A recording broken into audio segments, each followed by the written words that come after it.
The Cherokees. A thriving American Indian tribe. Our history. Our culture. Our people. Our future. The principles of a historic nation. Sewn into the fabric of a modern world. Hundreds of thousands strong. Learning. Growing. Succeeding. And steadfast. In the past, we have persevered through struggle. But the future is ours to write. Osiyo. Osiyo. Osiyo. These are the voices of the Cherokee people.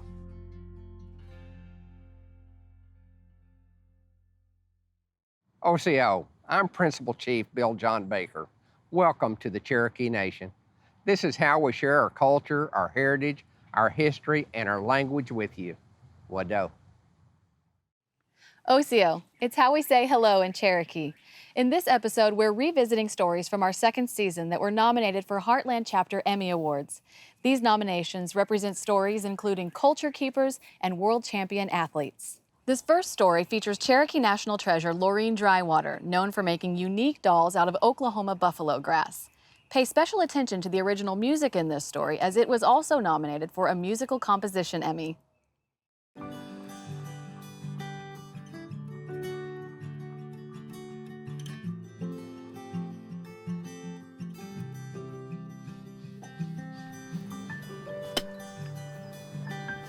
Uh-oh. Did you bake your pick? No.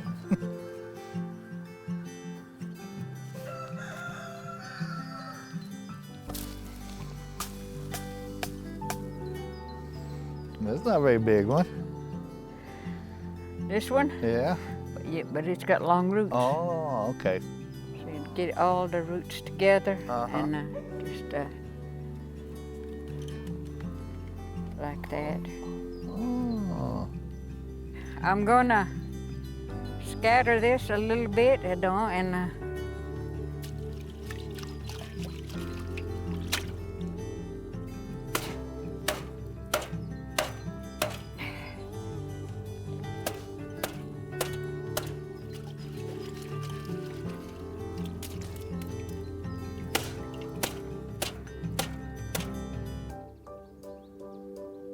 it's a work. It is hard work. They wanted me to teach somebody to do this, and I thought, no, that sounds easy enough, but if they want to learn how to make those buffalo grass dolls, they're going to have to dig themselves and learn how to clean it, because that's the only way you're going to do it. Who wants to get out there and play with the grass? I'm the crazy one. I'm Lorene Drywater. I'm the one that makes buffalo grass dolls. Buffalo grass dolls are a unique invention by Lorene Drywater. Lorene fine-tuned the whole doll thing to putting traditional Cherokee dresses on them with bottom parts and everything, and weaving up the roots into the hair. She's the only known grass doll maker in North America. Mama showed me how. I was about 5. I asked her, why don't they ever buy us dolls? And she said, well, because we don't have no money. So when she first taught me how to make a doll, she said, all right, come over here and I'll show you how to make you a doll. You can make it yourself. Just follow my instruction. She told me what all to get together. I watched her. I paid attention to everything she done, and I've been following it since. When I want to make a doll, I'm going to go pull the grass out of the ground and wash the dirt off of it. I clean it, I wash it in a big tub of water, getting some roots ready, and so I can tie some strings on it. Hang on.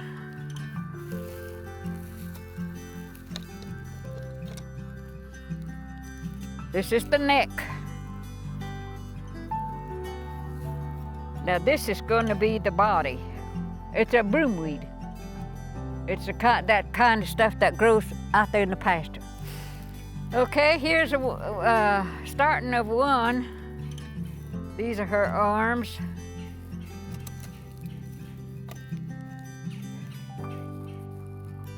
The face is supposed to be right there, and the arms and the body. How does this look as a blouse? I try not to dress them all the same. And this is how it would look.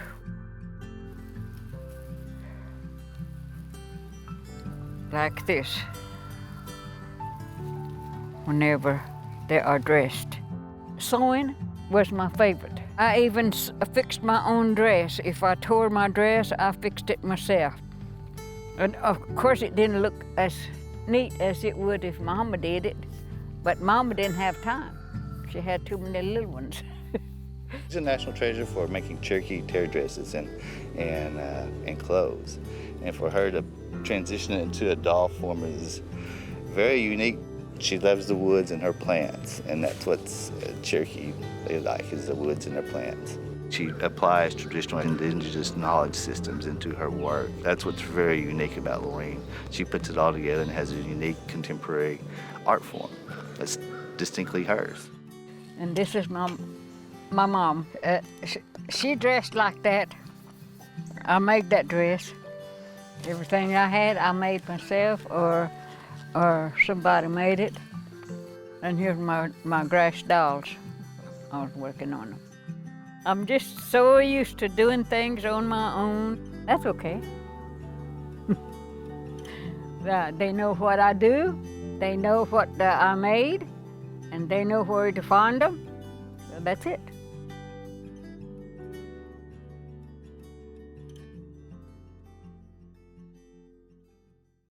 He's the highest-ranking Native American to ever serve in the United States Navy and an early innovator of naval aviation and a veteran of 3 wars. This next story is about Admiral Jocko Clark and is nominated for Best Historical Cultural Program Feature. Joseph James Jocko Clark was an admiral in the U.S. Navy, and he had a storybook career, honestly. He is the epitome of the U.S. sailor, the epitome of the Cherokee warrior. And being who he was, just his leadership and his determination, that got him the title Patton of the Pacific. He influenced a whole cadre of naval aviators and naval officers, and that effect is still felt today. Admiral Clark was born in Chelsea, Indian Territory. Just like most Cherokees at the time, they're just standard farming family. Well, he was born in 1893. He was the oldest of 10 children. Being the oldest, he was put into a leadership position quite young. But that ability to lead gave him an edge. He would later on go to the U.S. Naval Academy at Annapolis and be the first indigenous person to actually graduate from the U.S. Naval Academy. Well, during World War I, Admiral Clark served on the USS North Carolina, which was one of those airborne ships at the time. It's at that point in time in the Atlantic and seeing these seaborne planes being catapulted off these ships that he really took the turn and wanted to go to naval aviation. He had this fascination with it, and you've got to admire a guy who will get into a field that just started and it's not fully vetted, and be willing to have the intestinal fortitude to sit in that cockpit and fly a plane that might end up crashing on you. And so he was able to secure a position in flight school in 1924, and by 1925 he became a naval aviator. Now, in the 30s, he was the only aviator on the Inspection and Survey Board, which would test out new aircraft and new ships. He was able to essentially tweak the design of aircraft and ships. And a lot of the items that he instituted, not only on his vessels, but also in his theories as well, were actually implemented as a whole in the U.S. Navy. Will Rogers was invited on board the USS Pennsylvania, and Jaco was assigned to take him up in an aircraft and essentially catapult him off the Pennsylvania. I can only imagine the pressure that Jaco was under to ensure that they would both come back safely from this little pony show. Admiral Clark relates that, he and Will Rogers had, spoke over the years because they were great friends. When World War II first broke out, he became captain of his first ship, the Swanee, and afterwards he was repositioned to the Pacific Theater. It was really at this time that the thought of the aircraft carrier and all the theories that they had really hit home. That if we're going to take the fight to them, we need these mobile platforms to be able to launch bombing raids. They really stopped the Japanese in their place, and then Jaco would become the captain of the USS Yorktown, the fightingest lady of the U.S. Navy.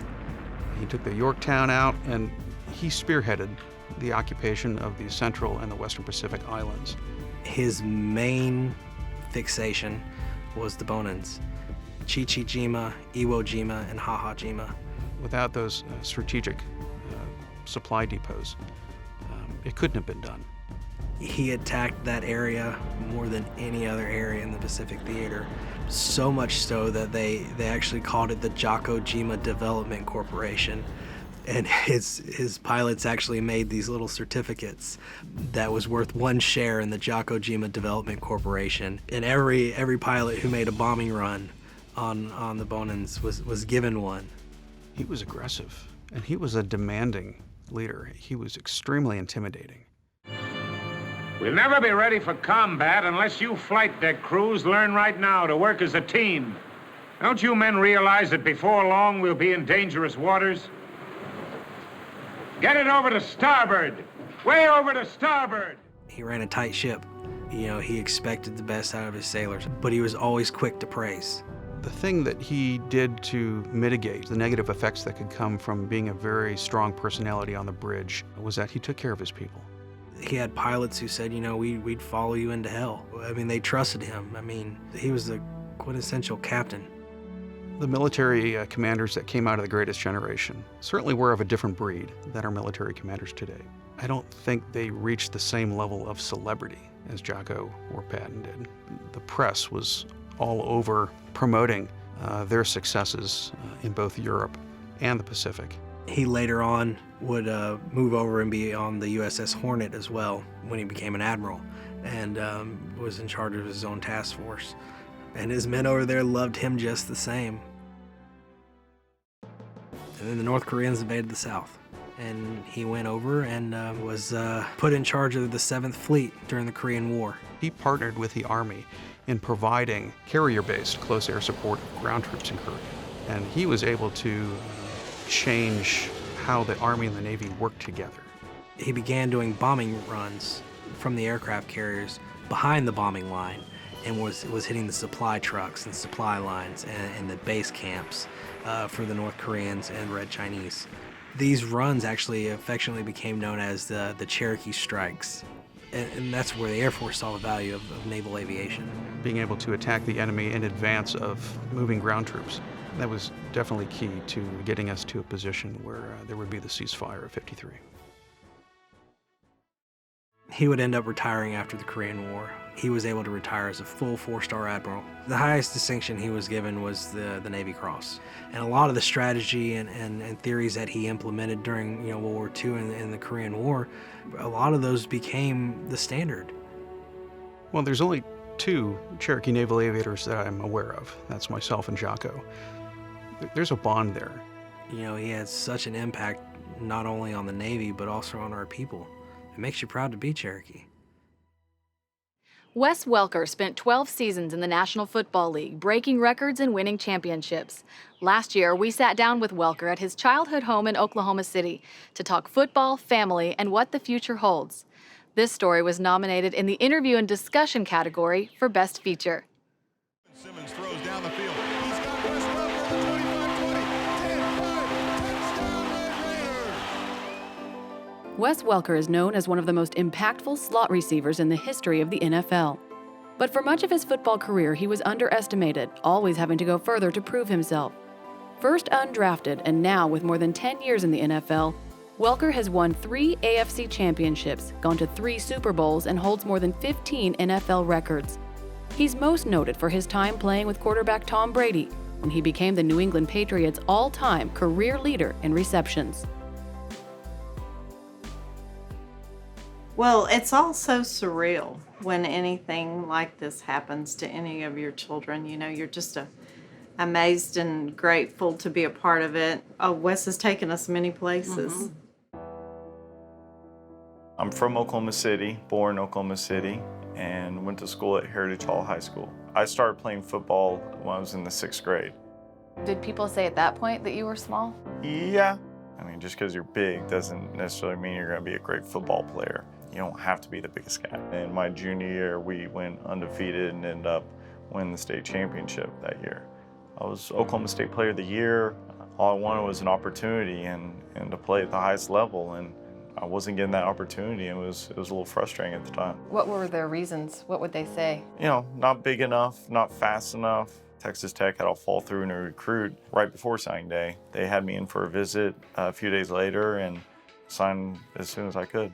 You know, basically I started returning punts early on in my career. As a football fan, it's one of the most exciting things to watch. So what's that like whenever you were doing that in college? As I had more success, the crowd would start chanting my name and different things like that, and it was pretty exhilarating feeling. And every time I was back there, my mind was set on scoring a touchdown. I didn't worry about anything else, and I set the record for most punt return touchdowns in college football. After college, you didn't get drafted, right? Right. The draft is over, and I'm kind of looking around, trying to find where to go, and San Diego was the most interested in wanting a punt returner, and I took the opportunity. What is the work ethic like? What are your days like when you become an NFL player? Really, your first few years in the league have to be all football, all the time. That's all you should be thinking about, all you should be doing, and really just studying and learning the game and learning your craft. Wes started out with the Chargers, but then he went and played with the Dolphins for 3 years, and then he went to New England, and New England really liked him. Getting the opportunity in New England, and then obviously being with Tom Brady and that offense and everything just kind of coming together as far as his style and then my style all just meshing together. It was just kind of the perfect chemistry. Going to the playoffs pretty much every year, I think, but one. Going to 2 Super Bowls, just even the relationships and the people and the guys that I met there in the group that we had, especially the 2017 was a pretty special deal. You know, Tom and I, we text and talk quite often, and just about life, how the kids are. It's been a neat relationship. Obviously, after 6 years in New England, I became a free agent. Ended up going to Denver. Went to another Super Bowl while I was there, and after my 2 years in Denver, I was a free agent, continuing to play. And so what's it like being a dad and a husband?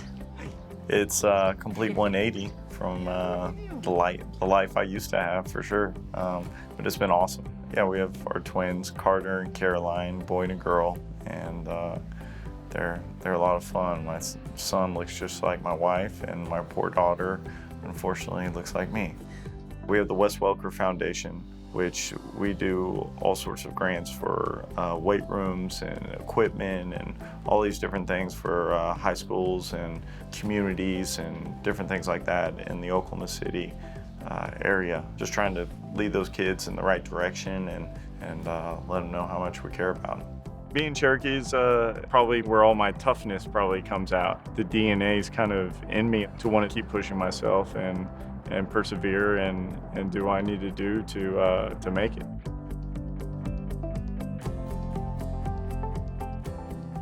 What do you see for yourself in the future? I don't know. You know, that's a thing that I'm still trying to figure out. It's not like a lot of people are knocking down your door to do anything else. This is the best opportunity I have to provide for my family and also do something that I love, that I know I'm good at. I can't just sit on the couch and be retired. Like, I have to do something. I think going back from where I started, whenever the coach sat there and did the depth chart and I was last, and then going on and looking at playing my 13th year in the NFL. You know, you look from that perspective, it's been pretty successful. You know, getting married and having kids and, you know, seeing yourself within those kids has been the biggest blessing out there. Right now I'm just really enjoying the kids and being around and slowly trying to figure out what my next steps will be. World champion archer Joe Thornton is another record-breaking Cherokee athlete. At 100 years old, Thornton is a living legend, so it's only fitting that his story was nominated for Best Nostalgia Program Feature.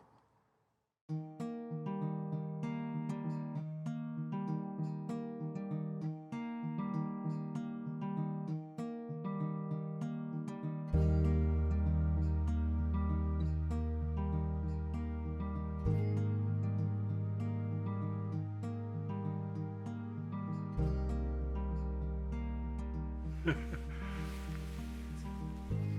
that bring back memories? Yeah. My name is Joe Thornton, and I'm a former world archery champion.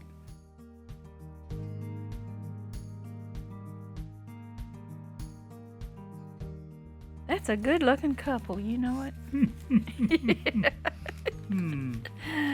My name is Helen Thornton. I'm Joe Thornton's wife of 52 years and a former world champion archer.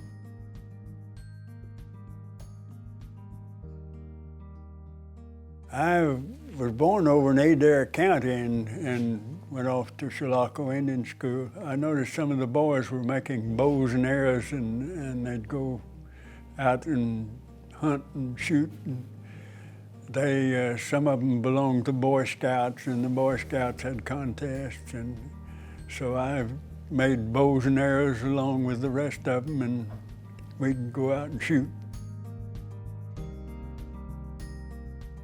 Parents were both Cherokee, and they both spoke both languages fluently. They could work as interpreters, actually.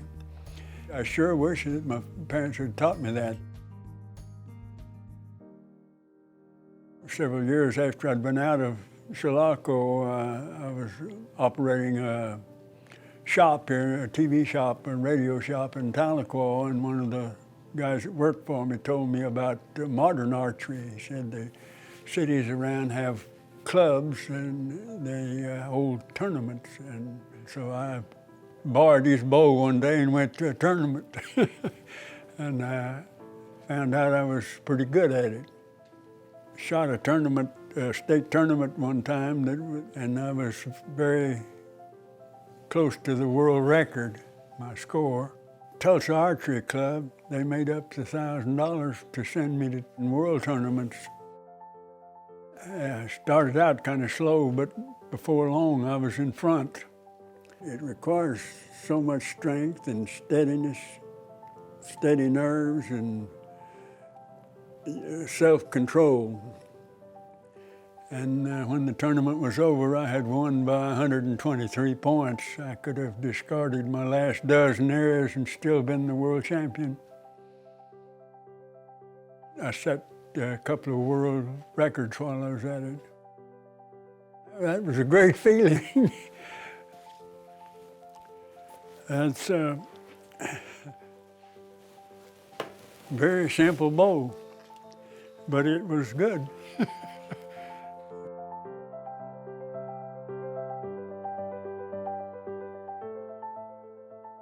When I got back to Tulsa, the Tulsa Archery Club was there to meet me, and they had a pretty good reception, and they presented me with the gold key to the city.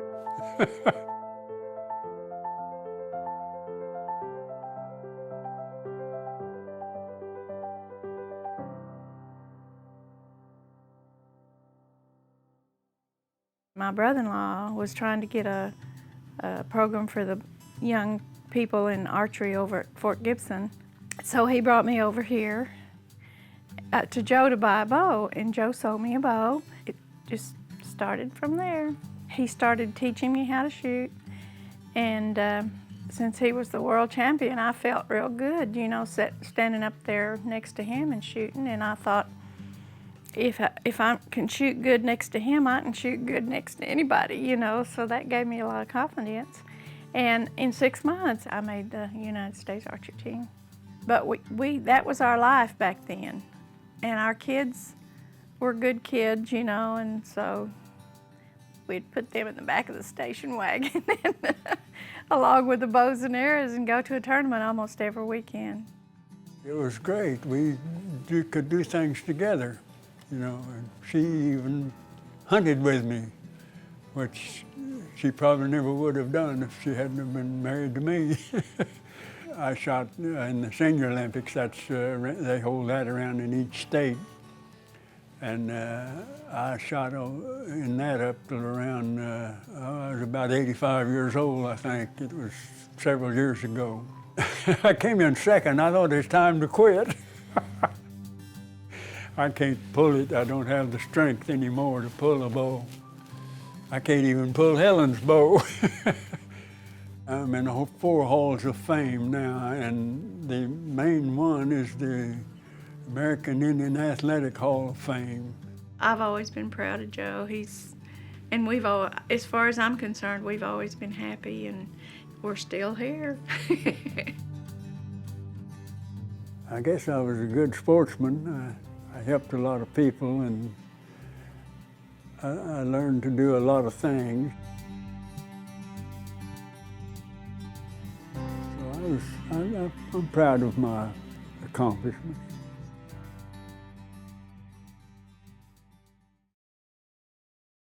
Altogether, Osiyo Voices of the Cherokee People received 10 Heartland Emmy nominations in 8 categories.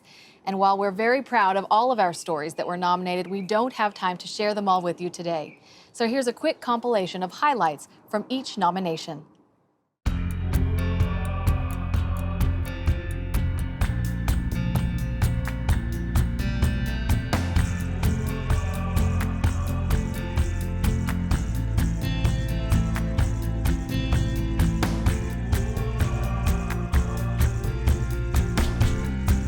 Osiyo, it's how we say hello in Cherokee.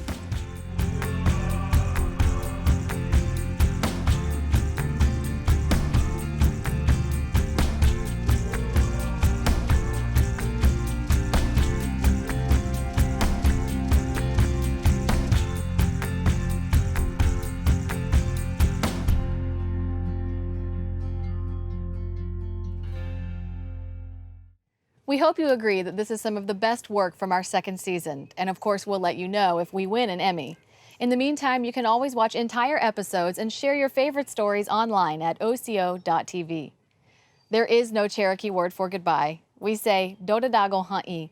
We'll see each other again. So until next time, wado.